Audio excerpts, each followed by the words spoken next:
podcast of the Google Plus comic book community.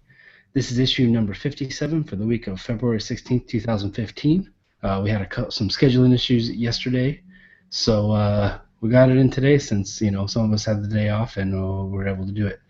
I'm Justin Beeson, and I'm joined by co-host Paul Christopher. Good evening, everybody. And Sarah Evans. Hi. Every episode, each of us chooses our favorite comic of the week to talk about, and then we'll discuss any significant comic-related news and TV for the week.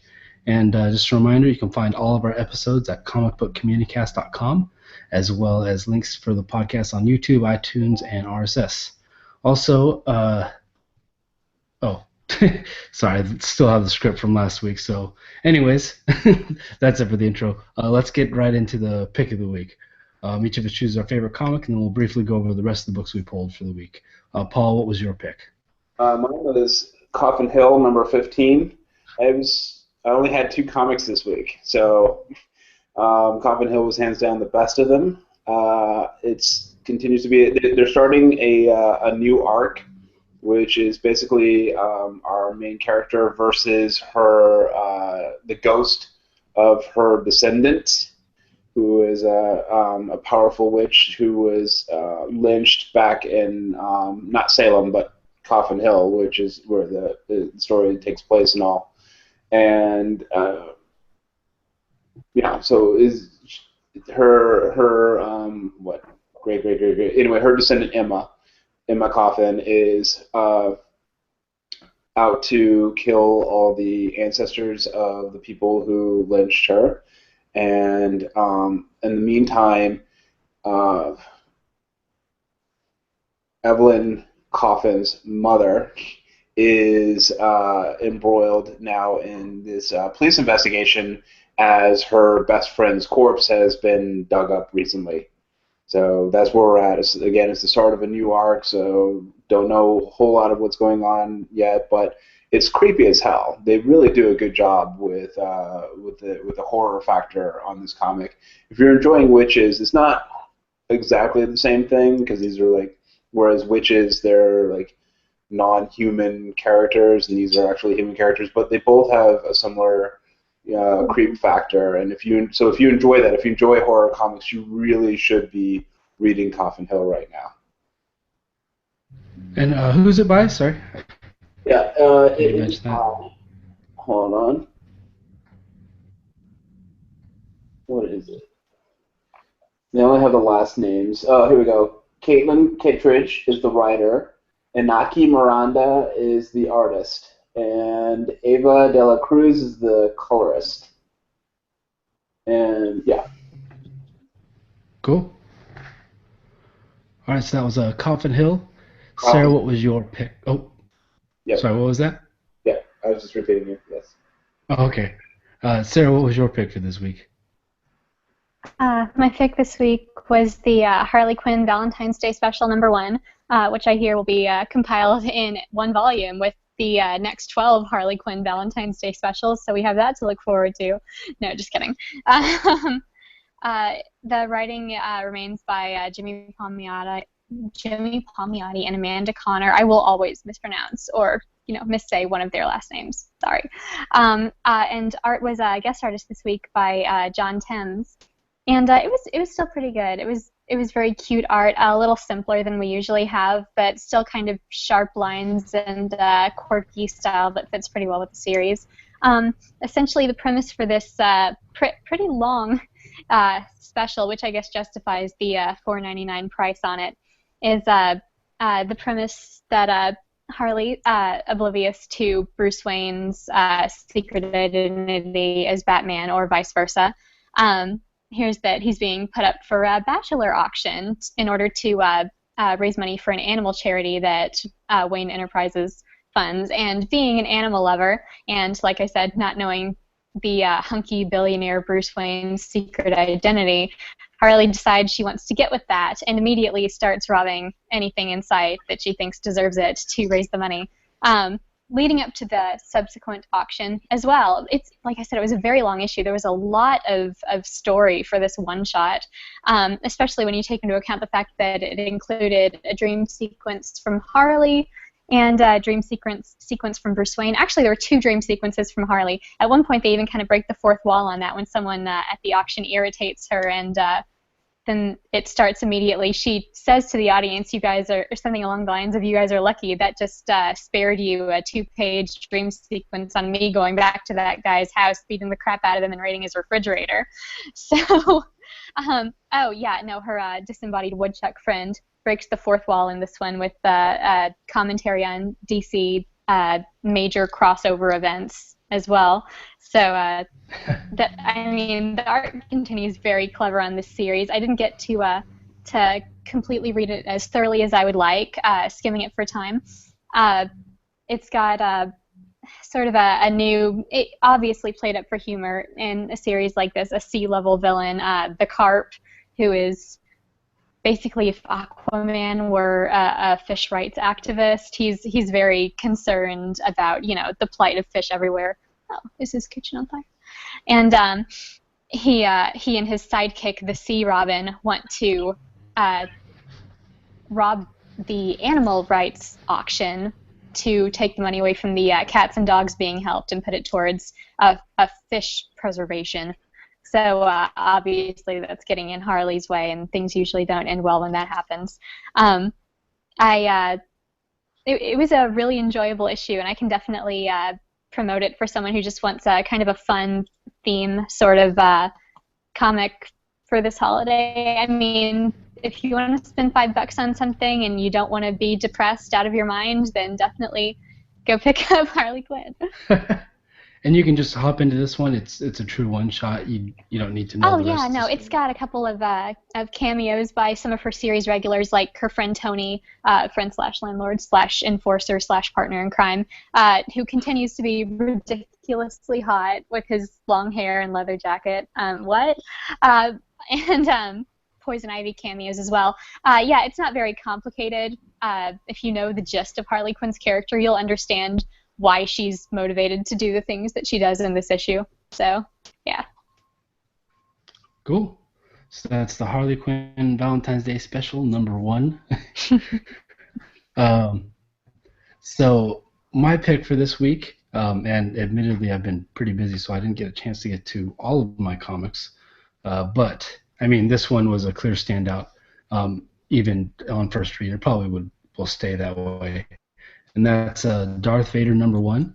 So this is the second of the 3 Star Wars launch titles, and it's by Kieran Gillen and Salvador. Oh shoot, my thing didn't save. I had it written down. Anyways, this was really good. It basically, so you had Star Wars #1 and 2 that are already out, and it dealt with the rebels kind of infiltrating this weapons base, and the big cliffhanger, and spoilers, but it's been out for a little bit, is that the last page of the first issue is that Darth Vader is there.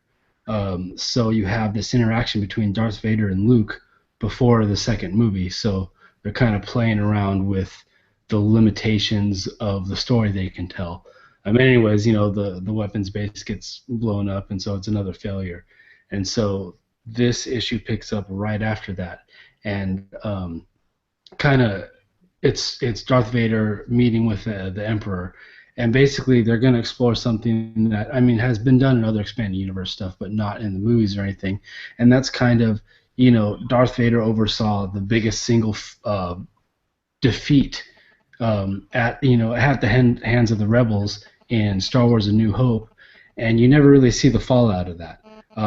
You would think that he would be kind of in trouble, but that never really pans out in the movies. Well, this one you can kind of see where the Emperor is pretty pissed off at Vader and basically demotes him and has another general doing work that Darth Vader would normally do, and then Darth Vader gets assigned to go talk with Jabba the Hutt to negotiate other things, and so he's pretty mad about it. So this is kind of Darth Vader dealing with the fallout of that, and then basically they're really going to play with this pre-meeting of Darth Vader and Luke. So Vader contracts Boba Fett and another bounty hunter to track down Luke and find out more about him, and then also follow the Emperor's new guy. So yeah, A lot happens in it. It's really good. And then I actually asked on Twitter. I asked Kieran Gillen about how they're going to, if they're going to keep, going back and forth between the two titles. And he said they're going to be independent, but they're going to, at times, they're going to influence each other. So that's pretty cool. He said it'd be a lot like when him and Jason Aaron were both on X-Men. I didn't read that, so I'm not quite sure what that means, but I assume that just means they'll be fine on their own. But if you read both, you'll get a lot more out of it. The art was really good. I actually liked it more than the main title. They have that same kind of, not photorealistic, but pretty good likenesses of the characters, and great storytelling throughout. So I'm really excited for all of these series. And then the next one that comes out is the Princess Leia, and this one will be a limited series, a mini by Mark Waid. So I'll be right there buying that one too. So yeah, that was Star Wars Darth Vader #1. So as Paul mentioned, it was a light week, and we have a weekly post called CBC Poll Box in the community that you can post what books you pulled and discuss them. So we'll go over the rest of the books that we read. Paul, what else did you get this week? The only other book I got was the latest Batman Eternal, and that was interesting. We finally found out who is behind this whole thing, because this is like the second to the last one, right? Like next week is like the last one, I think. I thought it goes through. Oh, I don't know. Maybe. Yeah, it's getting pretty close. I know that. It was like we're down in like the very low single digits at this point. Either way, so supposedly this is the person who's behind it all. It makes sense, and it's actually kind of boring. Yeah, I was just going to say, you don't sound too excited about it. Yeah, it was kind of a letdown. It really was. After all of this build-up, all of this crazy stuff, they missed an opportunity to introduce a new person. Or like bring back somebody that we expected, like we haven't seen for a while, and like, we're really surprised at. But no, it's just What I really want to see is I want to see them bring back Hugo Strange. We haven't seen him in a long time, and there's been some really good stories that have used him. Obviously, I don't think he would have worked for this story, but just as an aside. So, overall, good, but yeah, I was disappointed by the reveal. Okay. Yeah, I still haven't read it yet, so I'll look forward to, well, maybe not look forward, but I'll be curious to see what's in there. Yeah, I won't spoil it for you. Hi, Sarah. Hello. I'm so sorry. I'm so sorry. I promised you guys I'm with you. I'm with you. Short interlude. Michelle's playing a video game. She's romancing someone. The game glitched, and the person she was romancing didn't show up in the scene. So her character just basically fell back onto the bed and was making out with thin air, and she's dying next to me on the couch. Sorry about this. Sorry. Did you pick up any other books this week? Yes, actually I did. I picked up Secret Six by Gail Simone, and also Lumberjanes #9, which I'm pretty sure is a continuation of the kind of side arc they've got going on, where a couple of the Lumberjanes go on a date. Not too enthused about this one, since last one was a terrible, terrible letdown, but basically going to give both of those a fair shake. All right. And did you haven't got a chance to read Secret Six yet? I read that it got better than the first issue. I heard the first issue was pretty great. I still have not gotten to read any of it, and I feel like the last series set the bar so high, I'm almost afraid to like crack the issue and to get into it. I'm definitely going to, though, so that I can definitely report on it one of these weeks and give a fair review. Great. Okay, so I picked up All New X-Men 36. This is still going strong. Batman Eternal, Divinity #1, which is a new Valiant ongoing by Matt Kent. So some sci-fi story. I don't even remember what it's about, but hopefully it's good. The Empty #1. Guardians of the Galaxy #24, Hex #7, Injustice Year 3 #9, Southern Bastards Are you reading that, Paul? I should be. I'm not. I really should be adding that. Yeah, you need to pick those up. Thor number 5 and Walking Dead number 137. So I haven't got a chance to read all those, but I mean, there's a lot of good stuff this week. So I'll be looking forward to reading all that. So that does it for this week's comics, and so we can get into this week's issues, where we choose a news story, TV episode, comic issue, or anything else that stood out to us in the week. And we have a big one this week, and Paul chose that for his issue. What are we going to be talking about, Paul?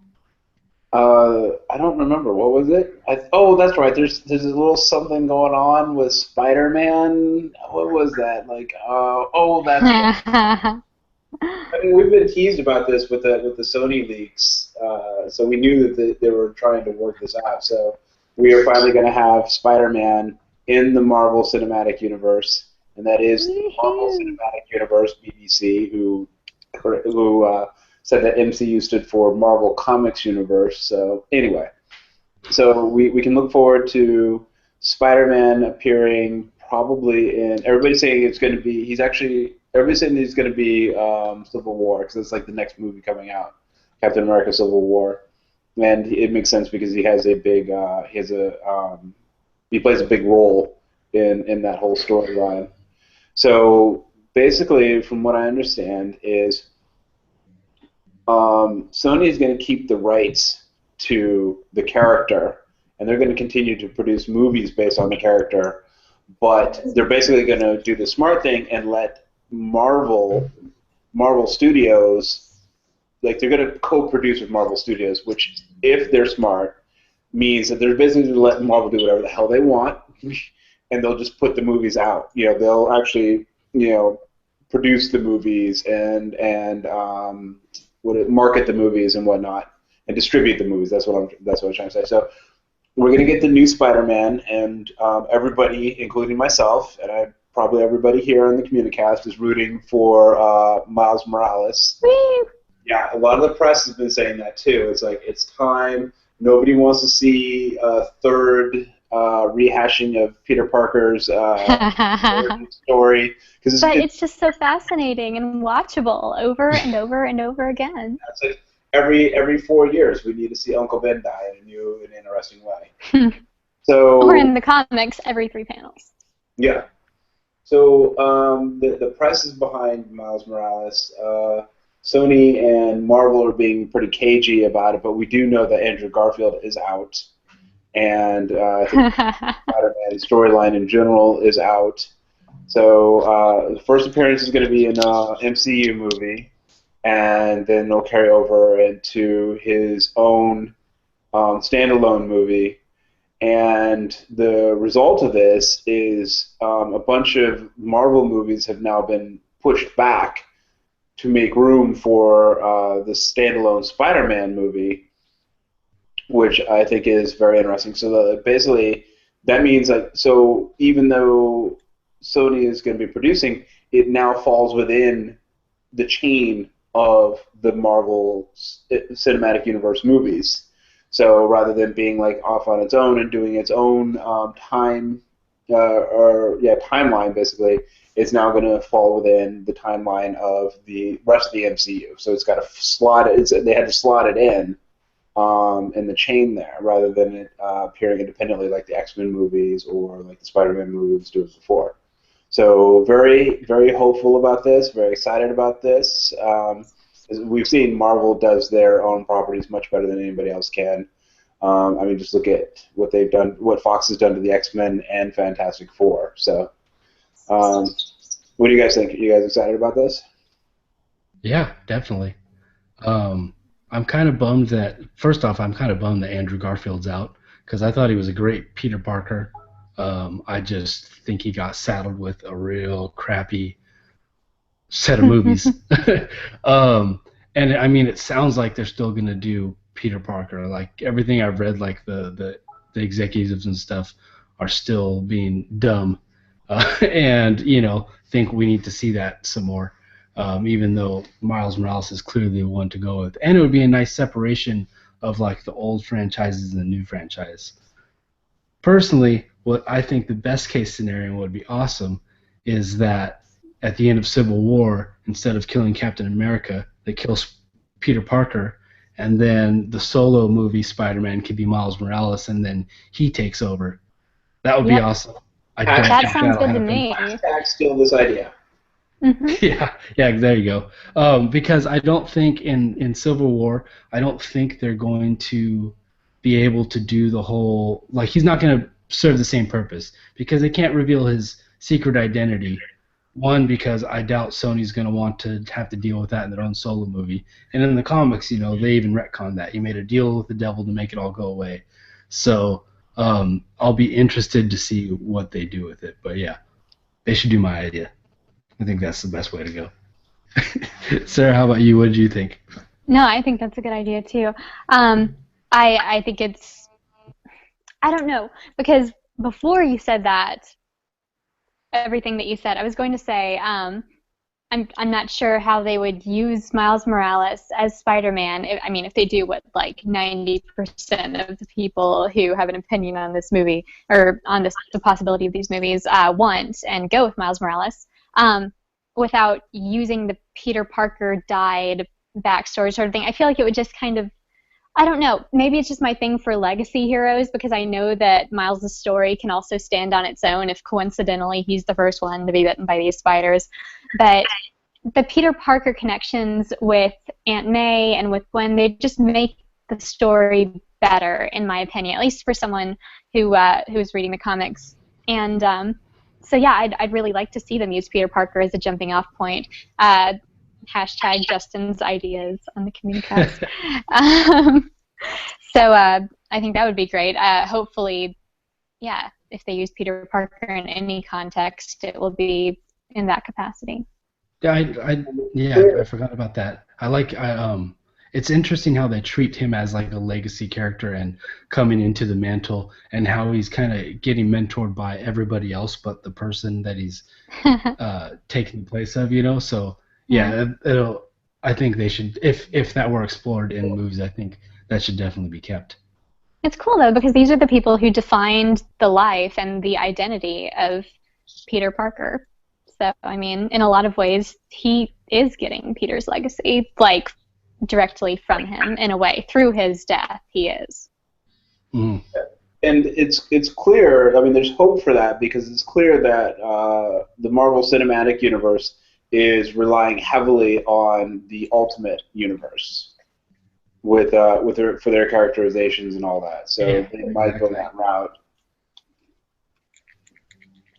Also, I'd like to start a campaign now called American Actors for American Roles. We can't have coming over and stealing American jobs from hardworking American actors. So you mean those gosh-darn Canadians? Yeah, and the Brits. Andrew Garfield. No, go home and play a Brit. Good, hardworking American actor. America. I was just reading something about that. They were talking about how what was it? Basically, the reality is that a lot of the American leading man type American actors just aren't that good. Yeah. I was reading an article about that. Yeah. A lot of these guys from the UK and stuff, they're classically trained actors and went to school, and a lot of the American actors are not, and it's a question of skill level and being able to handle the job. So I don't mind too much, but yeah, I can see where these are American heroes, and it would be nice if there'd be some actors that could do it, but I understand not doing that. If you want to see a Canadian, I'm going to start a Tumblr all about this. It's like, we need to stop these foreigners from taking American jobs. Oh God, I feel like you'll get some followers on there who are about to be extremely disappointed. American actors for American roles.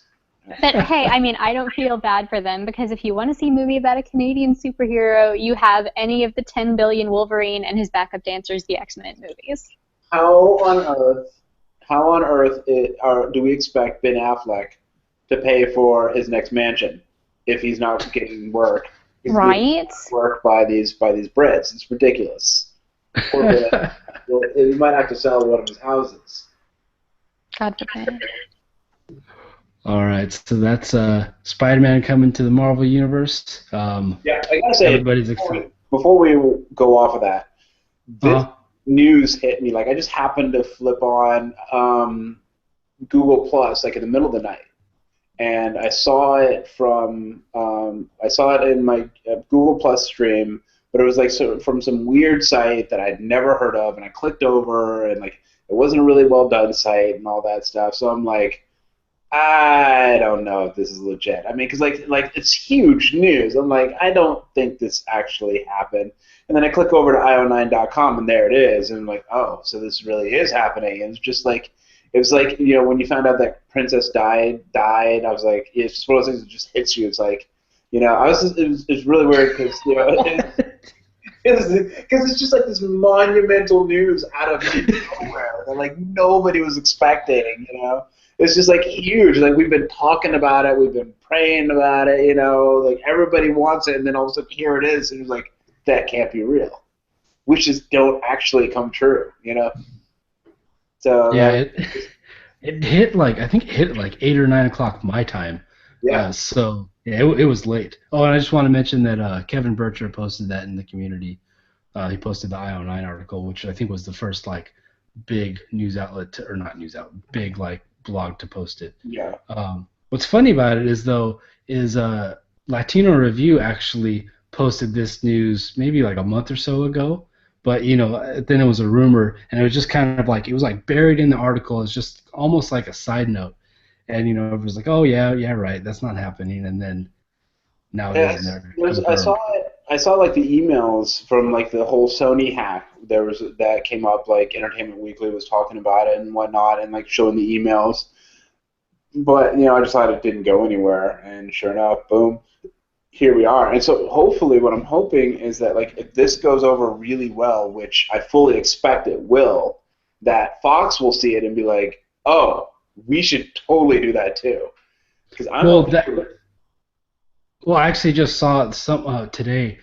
Somebody did an interview with Hugh Jackman or something like that, and he was being real, basically saying anything's a possibility, for him to come over to the Marvel universe. So, I from everything I've read, it sounds like Disney executives just hate Fox. So that'll be. I think that's a lot less likely to happen. But who knows? Disney's a pretty big juggernaut, and if the next X-Men movie or the Deadpool movie or whatever it is, if that bombs or doesn't do, not even bombs, if it doesn't do well, because the Amazing Spider-Man 2 didn't bomb, it just didn't do as well as the Marvel movies. So if that happens, or Fantastic Four tanks, I'm sure there'll be some talks opening up. So here you go. So like, if you are a fan of either the Fantastic Four or the X-Men, and you believe that they Don't belong see them. to you, yeah, don't see the movie. Boycott all future movies. Get your friends and your family to boycott the movies. Or pirate it online like the interview. Yeah, just don't see it, or don't see it. Don't pay for it, so that we can get everybody back to the MCU where they belong. Although I honestly don't know how. Like, I think if Fox turned around tomorrow and gave Marvel the X-Men, I don't know what they would do with it. Because how do you slot the X-Men into that lineup? It's just Well, it's first like of all, like, you settle the fact that Wanda and Pietro are Magneto's fucking kids, and Well, they're you get not rid of this. anymore. No, They no, retcon no, that no, in the no, no. You comics. retcon that. They do it all the time in comics. And it's a big reveal, and it introduces mutants to the Marvel universe, and that's why they didn't talk about it before, because mutants have all been underground until this point or whatever. And there you go. Like, what I'm saying is, so like all of their universe right now is like it's all interwoven, it's all intertwined, and it all comes together like in the Avengers. But then it's all these other solo films. Because it's all these onesie, twosie characters. It's Iron Man, it's Captain America, it's Doctor Strange. When you bring in the X-Men, you suddenly bring in like a whole cast of like 100 people, like almost like 100 regular characters. They're their own universe all by themselves, and now you throw that in there. You know what I mean? It's like they would have to like do like their separate side movies. Like they would have to have their own timeline with just the X-Men. I mean, they could do it. I think the one way to do it is to maybe like geographically separate them. So maybe the mutants just happened in Australia or maybe they're all in the West Utopia. Coast, yeah, wherever. Yeah. And so like this is why we haven't seen much of them. They've been there. They just haven't come out. So what I'm saying is like it's just so like with Iron Man you have Iron Man. An Iron Man movie has Iron Man. An X-Men movie has 30 freaking mutants in it. I can see how they would fit it in, but what I'm saying is like it's so many characters now added to this mix that just in one fell swoop.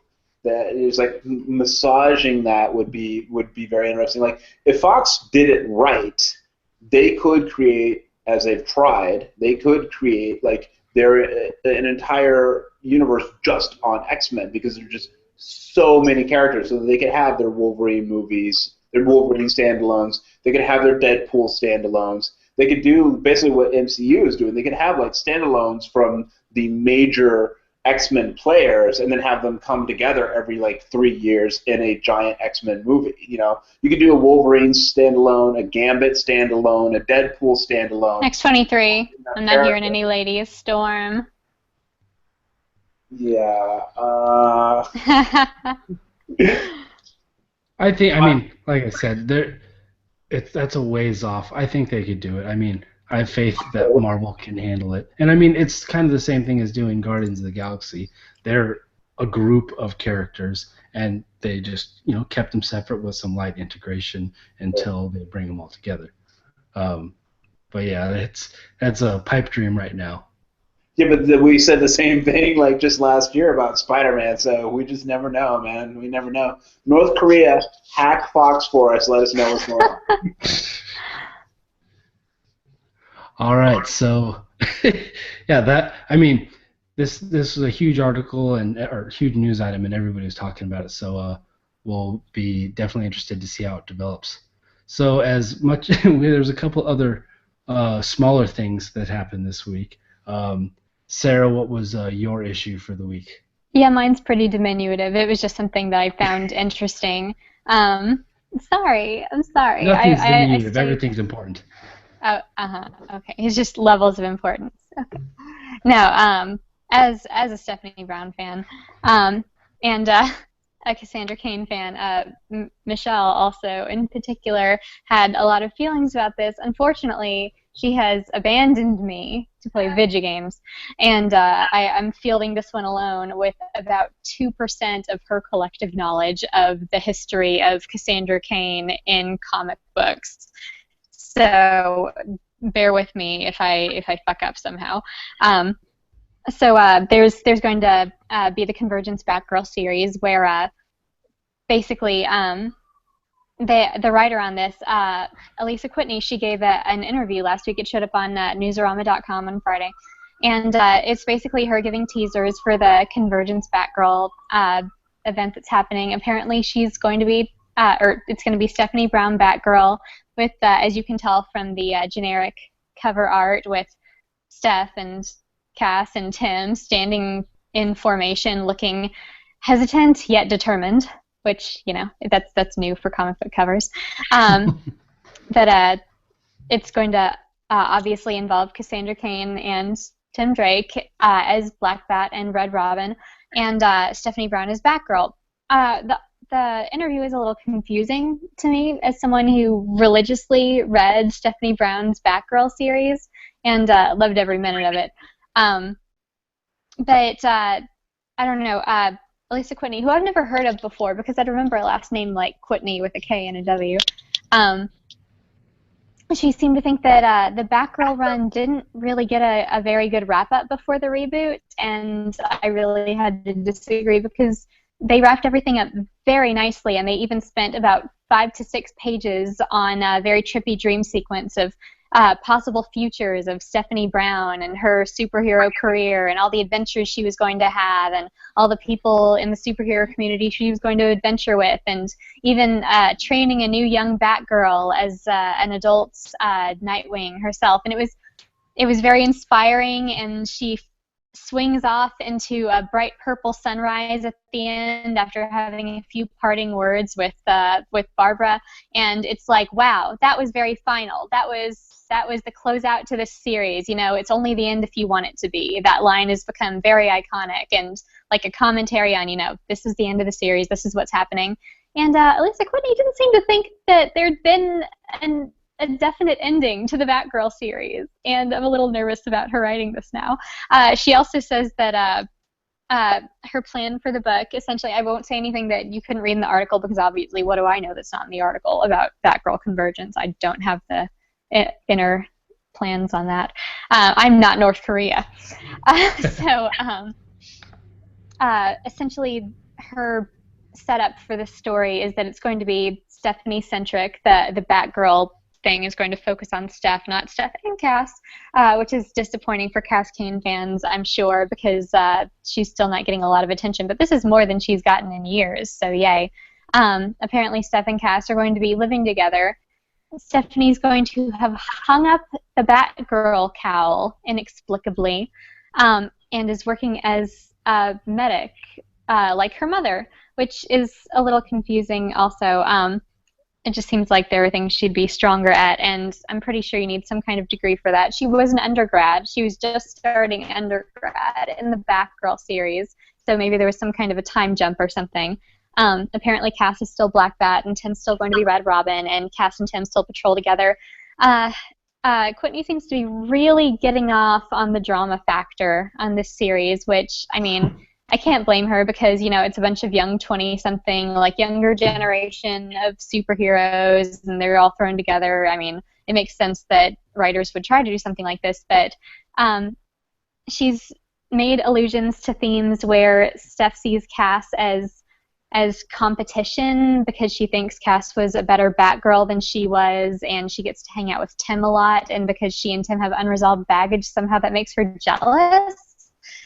And also, you know, she says that Tim's going to try to talk to Steph about crime fighting and stuff like that, and Steph's going to interpret all of his comments to her as criticism, and all of this will apparently come to a head when she's chosen as one of her city's champions and has to fight Catman. And this was a very descriptive interview. I mean, she basically told us everything was going to happen, down to the fact that it'll all culminate in Stephanie deciding at the end of the day, like, that she is a good hero because of the reasons that make her a good hero, that are different than what Cass and Tim have to offer. And so now, I guess, basically, you don't need to go and buy Batgirl Convergence. But I don't know. It seemed like, and Michelle tells me that this is already a story arc that has happened with Stephanie Brown and Cassandra Cain in comics, where Cass was in a coma after having just fought Lady Shiva, and a new villain shows up on the scene, basically thundering around and demanding to fight Batgirl, and everyone is telling Steph that she can't do it, she can't go out there and fight in Cass's place, she doesn't have the skill level, she doesn't have the training, you know, and Steph decides that she's going to go and do it anyway, because it's the only way to help these people and to not get Cass killed. So she goes out there, and then she has that freak out moment where she realizes, or where she gets a little insecure, like, maybe I can't do this, maybe I can't face this guy. And evidently, like I said, Michelle told me all of this. I didn't know. She's the Cassandra Cain expert in the house. Cass shows up to her in a vision as kind of her symbol of Batgirl and everything that Batgirl means, and as a friend who's inspired her and who she cares deeply about, of course. And essentially, through that conversation, Stephanie realizes where her strengths are as Batgirl, and eventually, throughout the fight, you know, overcomes the villain, and it doesn't really resolve anything with Cass in the coma. That still, I mean, lingers, and I mean, that changes throughout the ensuing story arc. I'm just getting... She gets out of it really quickly. Okay, so there's that. I mean, of course it is. It was Cass's Batgirl series. But apparently this entire storyline has already happened, minus the drama with Tim. So I'm kind of confused as to why this author feels the need to do this. And another interesting note, she said that in one of her many illuminating comments about exactly every single thing that's going to happen in this series, she says that she's aware that Cassandra Cain helped to train Stephanie Brown at some point. She didn't actually read any of the issues, but she's going to be alluding to it. And the fact that she does not seem to be very well read on the Cassandra Cain Batgirl stuff, but she's including her as a character in a Batgirl book with Cass's successor and friend and person whose lives they've defined a lot of important points in, is a little nerve-wracking. So I don't know. I have some trepidation about this series. Not that I'm looking forward to a ton of DC titles, but this is going to be one of the new ones that's happening. And I mean, just based on, the vast amount of information that has been put out last Friday about the goings-on of this Convergence title. I mean, what do you guys think? Are you going to be picking it up, or does it? How are you feeling about this? I've never been a huge, I didn't read a lot of Stephanie Brown and Cassandra Cain stuff.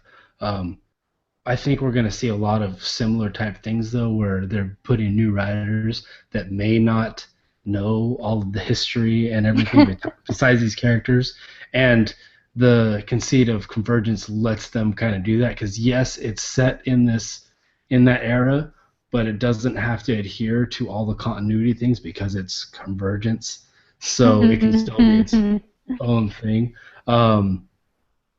And it's kind of weird because, you have books like that where you have a new writer taking on these fan favorite characters and maybe not doing it justice, and then you have ones like Rucka doing Renee Montoya The Question, and he's the original writer who did that.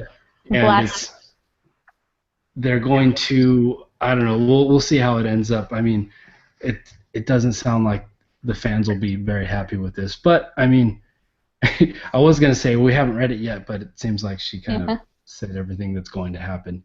The fans will definitely all be pulling it because we're all starved for anything with these characters, but the feedback may vary. I actually wasn't going to read that one, but I probably will now just to kind of check it out and see how she handles it. Paul, any thoughts? Yeah, I think Convergence is really just going to help me trim back my pull list. So thanks for that, DC. All right. So my issue for the week is another minor story, and this is that there was an interview with I think his name's David Ramsey. Yeah, David Ramsey, who's the actor who plays Diggle on Arrow. And in the course of the interview, they kind of get on the subject of Green Lanterns and Jon Stewart, and apparently they're talking about turning him into the TV DC Universe's Green Lantern, Jon Stewart. Which, if I hadn't watched him in the show, I would just think this is ridiculous. They're just shoehorning something into the show. But he is an ex-military in the show. He's worked for clandestine organizations, so a name change isn't out of the question for him. And I think it would actually be the way he's portrayed in the show. I think he would be a great Jon Stewart. So I want to be mad about it, but I can't be. And I think if they do it, it would totally work. The only thing being introducing a Green Lantern into the very real universe of Arrow might be a little odd. But yeah, I know you guys don't watch that show, but yeah, any thoughts on shoehorning Green Lantern into a TV series? Yeah, well, they successfully launched Flash from the very realistic and grounded Green Arrow or Arrow, and so them launching Green Lantern from there, I don't think is a big deal. Green Lantern sticking around, maybe. But him leaving the show and going off and doing a Green Lantern show the way they did with Flash would be fine. Cool. Is there any thoughts on that? Not particularly, no. I mean, I'm not watching a ton of the ones that are out right now. Another thing to get caught up on. But, I mean, I guess what'll happen will happen. Oliver takes his shirt right. off a lot, I've been told. Well, yeah, I mean, that was how a bunch of dude friends Yes, of he mine does. tried to get me to watch it when it first came out, and I admire their marketing skills, but he's just such a grump. He's gotten better. He's definitely gotten better as the Not in the series Flash progressed. show. Yeah, I think when they were in the Flash, they wanted to show the contrast between the two characters Oh, and universes, so it was a little more okay. pronounced there. All right, so that does it for this week's issues. Well, the rest of our TV shows we're up to 6 comic book TV shows currently airing right now, which is pretty crazy. We finally saw the return of Walking Dead. Paul, I Yeah. assume you watched this one. I have not actually watched it yet. It's one of the Oh few shows the no. wife and I watch together, and having an infant running around the house makes it very difficult to watch shows on time. She's I running around the did, house? well, not really actually running. It's more like demanding us carry her around the house, but you know what I mean. Um, I did read the entire synopsis, like the review of it on entertainmentweekly.com, so I know what happens, Oh, and it you do? sounds like a Okay. pretty cool episode, and so I'm looking forward to seeing it. Are we doing spoilers? What are we doing? No spoilers for Walking Dead, because Okay, all right. that's So I that's like knew a Game of Thrones type show to it, where you can't do that. People will won't get get mad. death threats. Yeah, I knew this was coming though, just Oh, because. you did? Yeah, Okay. because the way Walking Dead is with that type of character, you know, they have a history of yeah, and I'll leave So, it at that. anyways, good episode, and I mean this season has been real great so far, and I can't wait to see where they go with it. Um, we have Gotham, which still just I Yeah. I I'm gonna drop this show. I'll probably finish watching the season and be done with it. But yeah, and then Agent Carter, I haven't watched yet. Did you get a chance to watch Yeah. this one yet, Paul? So I was yeah. So it's very interesting. The show's picking up from here. Um, so the woman Dottie, who comes off as like this kind of very ditzy person, turns out that she is a Black Widow. And last episode, we saw her rummaging around in Peggy's room, and she comes across Peggy's knockout lipstick. And in this episode, that comes back in a scene that was probably heavily, heavily rewound and paused by the fanboys and not a few fangirls out there, where Dottie kisses Peggy and knocks her out with the lipstick. And I just thought it was interesting because the whole show, the whole basically premise of the show has been showing how women are underestimated in during that time, and like the struggle that Peggy has to go through to be recognized as an equal amongst her fellow agents and whatnot, and how men are constantly underestimating her and underestimating women in general, and like she says, like that's why this whole Black Widow program is such is so effective and all that. And then here at the end, um, she herself is betrayed by her own dismissal of other women. She completely does not expect Dottie to be a threat because she's a woman. So she's like a victim of her own prejudice that she's trying to fight. So I thought that was interesting. I don't know if they did that on purpose or what, but that's what I got out of it. It's like, here you are, trying to show that women can do it, and you're taken out by this woman because you dismissed her because she's a woman. Hmm. It'll be Also, interesting to see hot if they No, address that in future episodes. I absolutely adore that subtext. That's really great and surprising. I'm going to have to watch that. Cool. Yeah, I haven't had a chance to watch it yet. I've been behind this week, so I'll be curious. That sounds like a good episode. So I'll be interested to see how that Yeah, plays out. everything kicked into high gear now. Everything is like the SSR is on to her. They know that what she's been up to and all, and they're out to capture her. So it's good. All right. The Flash and Arrow. Sarah, did you get a chance to watch The Flash this week? You lost Sarah. Oh, we lost Sarah. Okay. Yeah. And she's Nope. back. Hey, it dropped Sarah, me. Yep. did you get a chance to watch The Flash this week? Nope. Dragon All Age, right. Age of Dragons. Both of those shows are still going strong, so everybody should catch up and watch them all. And finally, this was the season finale of Constantine, right? Yes, season finale, but hopefully not the series finale. Right. It was. I really hope so, because I mean, this would be a crappy series capper. I mean, it wasn't even. It was a good story, but it wasn't even that great of a season finale, I don't think. I thought so. I mean, obvious. It didn't. I mean, they had a great like twist ending. It didn't feel like a season finale to me. Right. I mean, you could tell they were really hoping for those back episodes to get picked up. But I mean, everybody should go back and watch all the episodes on Hulu or whatever it is or get them on Amazon or iTunes and watch it, because this series needs to come back. Well, what did you think about the finale, Paul? I thought it was really good.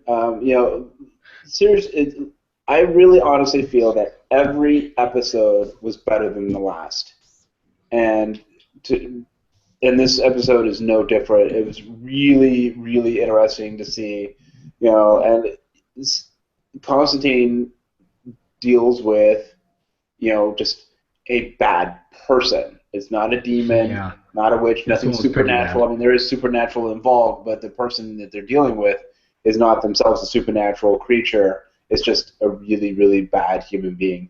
And this one was lifted right out of the comics.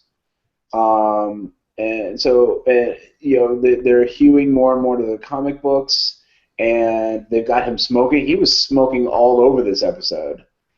Oh yeah, they're finally they probably started filming this one after they found out they weren't getting their episodes picked up, so they're like, screw it, he's smoking.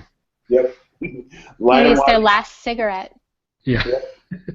But I'm really hoping that this gets picked up. There's talk about them shopping it to Sci-Fi, which would make sense for Sci-Fi, because they're like one of the only major networks that doesn't have a superhero comic book show at this point, and they really should. But really, if I had my druthers, it would be something more like FX, AMC, or Netflix.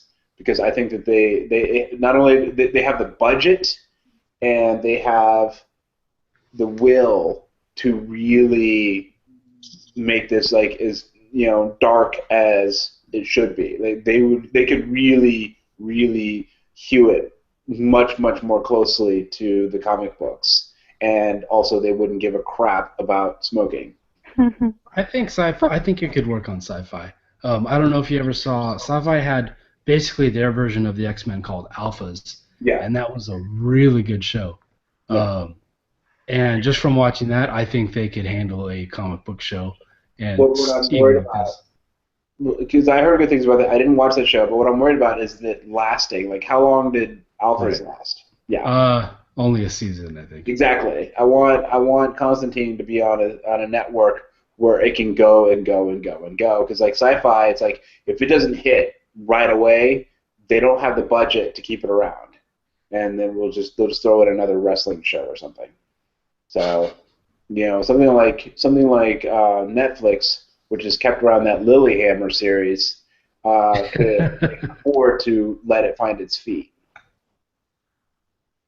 All right.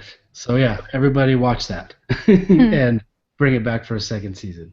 Or you could watch the original paranormal TV show about non-smokers in trench coats who won't admit they're queer. What show is that? Supernatural. Yeah, but like Supernatural already said that they wanted Constantine in there, so they created their own Constantine character. Well, no, of course. I was alluding to that. Of course, I'm not mistaking Constantine ripping off Supernatural with the trench coat thing, but just saying similarities. So, speaking of long-running comic book series like Hellblazer, ties into our CBC Just for Fun topic on this week from Joseph Sokolowski, and we were talking about basically long-running comic books that you've always wanted to read, but either haven't got a chance to or haven't got around to it for some point.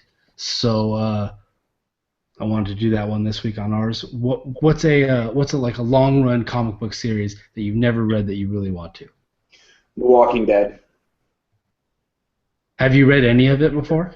No, it's too far. That one and Morning Glories. I actually started Morning Glories, but I knew it was just so far ahead of me that I was just never gonna catch up, and so I was just like, no, never mind.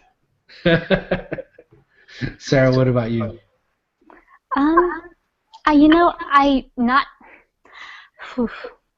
Not having read comics before really 2007. I don't know if there's a lot of long-running series that I'd like to read that I've never had the chance, because, a lot of series that have lasted more than a couple of years have already been compiled in trade paperbacks, and I can pick them up whenever I want. Well, that's what I mean. It doesn't have to be a current series, one that's ended. Even if, for example, I'll skip ahead to me just real quick. I want to read Scout. So I'm just saying, to give you an example, that was Jason Aaron's Vertigo series that ran for I think 60 issues, and that ended a while ago. Right. I feel like if there was something out there that I was aware of that I wanted to read, I'd be reading it right now, due to the fact that I keep dropping more and more books from my pull list due to general boredom. I guess I'd really like to read, 90s X-Force start to finish, because you can find individual issues and this is the issue where this happens, I want to get this, in garage sale bins and really old comic book those long ass aisles of back issues, but they're not going to have every single one generally, and you're not going to get the whole story, and those series haven't really been compiled into set volumes like we get today. I own every single thing of X Factor Investigations start to finish because trade paperbacks, but there's some series that you can't get because they weren't recorded that way, and I just like to knock out 90s X-Force all in one go. Cool. As someone who lived through 90s X-Force, to clarify, I started reading it ironically. Oh, okay. Well, that's the way to do it. And if you want to read a really good series, and X-Force started out that way, but then Liefeld killed off everything that was good and sweet about it. Well, then he left, and it got better again. Go back to New Mutants. Read the New Mutant series. That sounds pretty good. I do keep meaning to do that. Thank you, Paul. You helped me. New Mutants. That's mine. Another one that falls under this that I've always wanted to read, and I know Sarah has mentioned before that she also wants to read all these, is the Sandman series. Oh God! That was epic. Everybody talks about it. That's like a touchstone, and I've never read it. Well, I'm saying that you definitely need to read it. Yeah. Yeah, never, ever. Sorry, I don't like Neil Gaiman one single little pet. Yeah. All right, and on that note, that's it for our... What was that, Paul? Those are mine. Awesome. Good picks all around, I think. So yeah, to wrap up, we like to go... We're more than our weekly comics, so we like to talk about the other things that we've been consuming over the last week. So anything else you guys have been taking in besides this week's comics, Paul? I'm still working on my novel here. I write it by hand first, and then I type it in. That forces me to my thoughts flow a lot better when I'm doing it with pen, and then it forces me to do immediate editing when I start typing it in. But I've gotten way out ahead of myself with the writing, and the typing part has not kept pace. So I've got 3 chapters written down, but only 1.5 actually typed out. So, you know, 'cause I'm typing when I can. Again, infants make things difficult, but in a very worthwhile sort of way. So that work continues on that. Well, hey, if it's any Great. consolation, the successful writers that I have talked to about this or gotten to overhear conversations about this seem to majority favor handwriting before or alongside typing because, yeah, people generally seem to think that's the best way to help things flow. So you're doing things that are successful. Great. Sarah, what about you? Dragon Age and more Dragon Age, which Michelle has been cruelly playing in front of me for like the last 2 hours and running through all the romances that I haven't seen, and I haven't been able to like comment on anything, and it's just been driving me up the wall, and there will be a reckoning. Sarah is a Dragon Age widow. No, Michelle's about to. No, you're right. I'm about to be a Dragon Age widow because I'm about to kill my spouse for playing Dragon Age in front of me. We need a Dragon Age intervention. There needs to be like a couples therapy. There needs to be like an in-game couples therapist. That would be Varric. All right, so me, I went and saw Jupiter Ascending with my girlfriend as part of Valentine's Day. Y'all too. How do you like it? You know what? I enjoyed it. It's one of those movies that's so just ridiculous and stupid that it ends up being entertaining. And that's not to downplay like there's some amazing action sequences. Yeah. But just... Did you see it in IMAX 3D? No, just regular. No, it wasn't that. The theater we went to didn't have... They have these theaters called Cinepolis theaters that they're like... You have like recliners and you can order drinks and food while you're watching the movie and stuff. Ooh, those are great. When I was in Asia, they had theaters like that, and it was awesome. And I'm so glad that it's finally starting to come over here. Like, unfortunately, no 3D there, or at least the one that was showing. AMC is retrofitting its theaters with that, so soon you'll be able to do that. There's an AMC that I go to where you can reserve seats. Like when you buy a ticket, you're buying for a specific seat, which is fantastic for like huge premieres if you get in there early enough. So then you don't have to worry about showing up like 3 hours early, standing in line, so you get a good seat because you've already paid for that good seat. You already know you've got it, and that's the end of it. But yeah, I saw Jupiter Ascending. It was very, very pretty, and I'm convinced now that the Wachowskis need to direct but not write a Star Wars movie. Like, I was going to handle Star Wars. Yeah. That would be fantastic. Just do not let them write it. Wow, so this is crazy. All three of us have seen a thing, like, right after it came out, for once, because usually that never happens. So what do you think, Sarah? I thought that it was hilarious, and I hope they keep making movies like this so that we can keep having like these cult like C-list sci-fi movies that get made that don't take themselves seriously at all, but they just make them because they're crack and they're entertaining. And it's like, look at space. Yeah, sure, that works. All the ideas are good ones. No, the problem is they were taking it seriously. No, not really. No, I don't think so. Not with lines like, I've always loved dogs.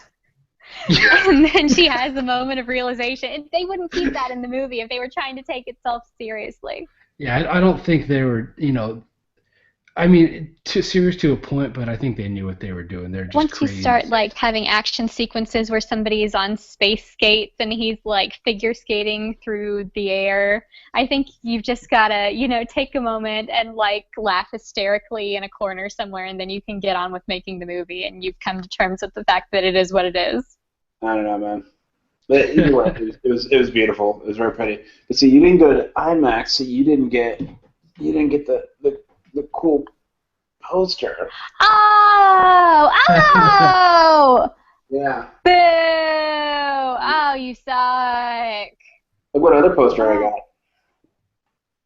What is I that? can't tell what that is. Here, hold on. And put Or you could just tell us. You could probably just tell us. Justin, for the viewers who are did you get this one, video. No, what is it? This is Game of Thrones and IMAX. You know nothing, Jon Snow. Oh, no, I didn't get that when I went. Lame. I didn't even go. Going to see Game of Thrones in IMAX? Yes, that is lame. Yeah. No, it isn't. But see, Justin, because we're friends, I actually got 2 because I figured you probably didn't end up with one. So next time you come out and visit, I got one for you. Nice. Thanks. That's awesome. All right. Well, I think that about does it for us. Thanks for joining us a day late. You can find links to all our episodes on comicbookcommunicast.com. You can subscribe to our YouTube channel at youtube.com/comicbookcommunicast. Our audio version is on iTunes and RSS, so you can subscribe and rate us there as well. Hi, Nilla. And if you want to watch live, we record every Sunday, well, except for this week. Whether you like it or not. At 8 p.m. Eastern. So join us, same place next week. Thank you, and have a good night. Good night, everybody.